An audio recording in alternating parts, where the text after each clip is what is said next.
வணக்கம் நண்பர்களே.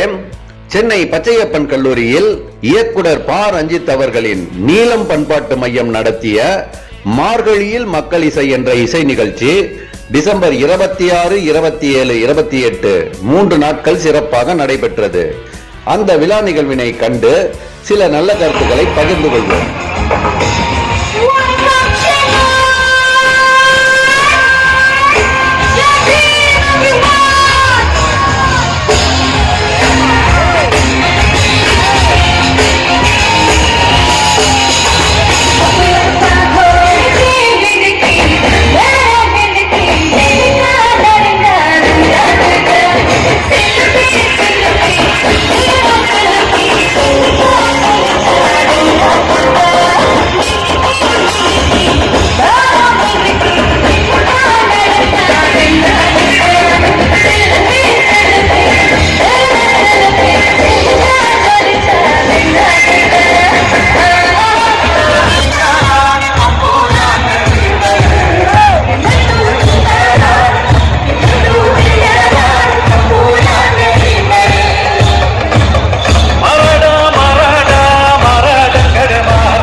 மார்கழியில் மக்கள் இசை விழா அரங்கில் நமது தமிழரின் பாரம்பரிய இசைக்கருவிகளை காட்சிப்படுத்தி அதை விற்பனையும் செய்தார்கள்.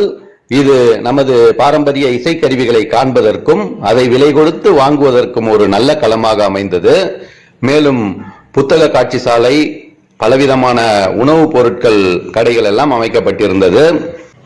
நீலம் பண்பாட்டு மையத்தின் வரவேற்கத்தக்க இந்த சிறப்பான நிகழ்ச்சியில் ஆண்டுதோறும் மாட்டுக்கறி பீஃப் பிரியாணி தவறாமல் இடம்பெறுகின்றது. இது தமிழரின் பண்பாடான உயிர் கருணை நெறியை பின்பற்றும் பலருக்கும் நெருடலான விஷயமாக உள்ளது. கௌதம புத்தரும் பாபா சாஹிப் அம்பேத்கரும் தம் வாழ்க்கையில் பின்பற்றி போதித்தது இந்த உயிர் கருணை நெறியை தான். வரும் காலங்களிலேனும் இதை தவிர்த்துவிட தயவுடன் வேண்டுகின்றோம். நன்றி.